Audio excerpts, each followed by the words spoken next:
Hello दोस्तों, नमस्ते, प्रणाम। मैं आपकी संगीता पटेल अपने यूट्यूब चैनल में आप सभी का स्वागत करती हूँ। एक छोटा सा सोहर गीत है, कैसे लगे कमेंट में बताना था। ससुरे से आवे ननदिया तो भभी से आरजे कर, भभी से आरजे कर हो ननदी धीरे धीरे कमारे पीराली तो ठरिया हमारी ली कोठरिया हमारी ली पाओ।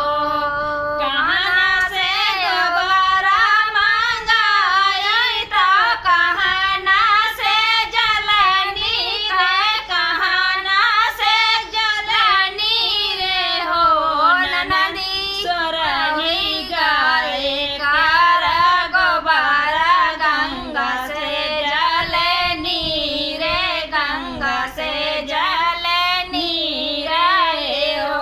कौने हाथे गोबारा उठाई कौने हाथे लीपा, कौने हाथे लीपा बे हो ननदी गाय हाथे गोबारा उठायो, दाहिने हाथे लीपा, दाहिने हाथे लीपाओ।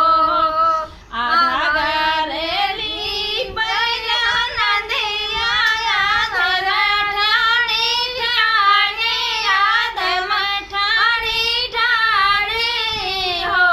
भौजी हमेरे बेतोहरी तिलरिया कोठरिया कैली पाई, कोठरिया कैली पाई हो।